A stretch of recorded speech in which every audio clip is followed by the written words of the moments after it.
This was the ultimate turning point. It forced both sides to realize that a direct conflict was unwinnable and unthinkable. But the war didn't end, it just moved into the shadows. This was the era of the proxy war. In Korea and Vietnam, the superpowers fought indirectly, backing opposite sides with money, weapons, and troops. These conflicts cost millions of lives and scarred entire generations, yet neither side ever officially declared war on the other. Simultaneously, the battle for supremacy moved beyond Earth. The space race became a symbol of ideological superiority.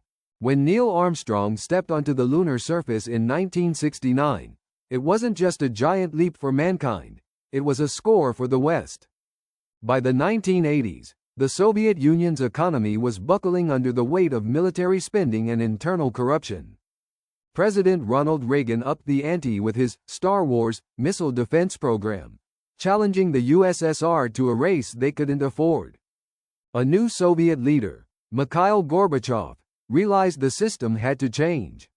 He introduced glasnost and perestroika, openness and restructuring. But the hunger for freedom was too strong to contain. In 1989, the unthinkable happened. The Berlin Wall fell. In a matter of months, communist regimes across Eastern Europe collapsed, mostly peacefully, as the people reclaimed their nations. On Christmas Day, 1991, the Soviet flag was lowered over the Kremlin for the last time. The Cold War was over. The West celebrated a victory for history, but the world that emerged was far more complex than many anticipated. So, why does this matter now? Because history doesn't repeat, but it certainly rhymes.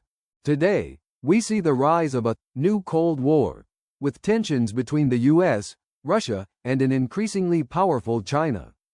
The weapons have changed, from nuclear warheads to cyber attacks, AI, and trade wars, but the underlying struggle remains. The old alliances of NATO are being tested again, and the map of Europe is once more a site of active conflict. The lessons of the 20th century are more relevant than ever. We learned that communication is the only thing that prevents catastrophe. We learned that ideology can blind us to our shared humanity, and that peace is often a fragile balance of power. As we navigate a new era of global competition, we must ask ourselves, are we doomed to relive the mistakes of the past? Or can we find a way to coexist in a world that is more interconnected, yet more divided, than ever before? The Cold War was a period of fear, but also of incredible human achievement. It shaped the world we live in today. From the internet to GPS, much of our modern life was born from the competition of two giants. The story of the Cold War is not just a history lesson, it is a blueprint for our future survival. In the end, the wall fell not because of a bomb, but because of the persistent desire for freedom and human connection. If you found this deep dive into history valuable, don't forget to like and subscribe for more stories that shape our world.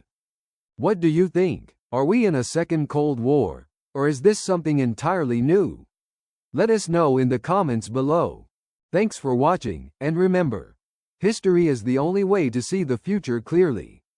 Stay curious, stay informed, and we'll see you in the next one.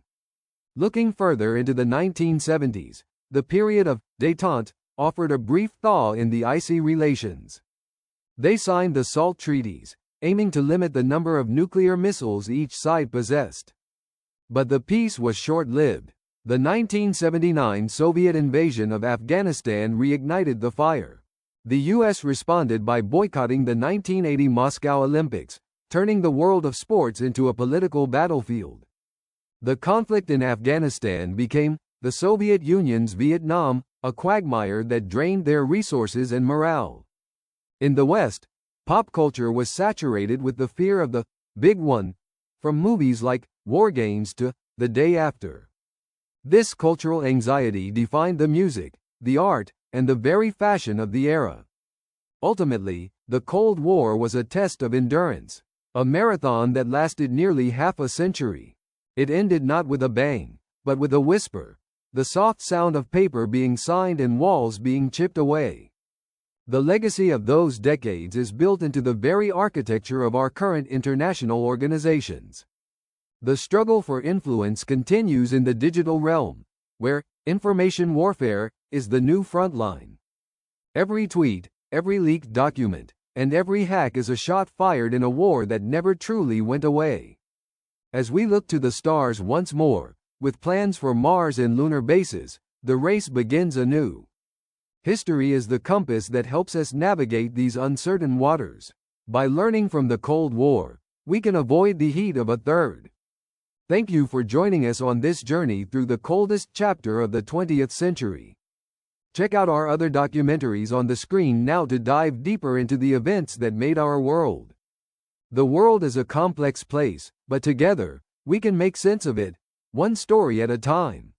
Watch the full Cold War, the backstory, turning point, and why it matters now video for the full context and timeline.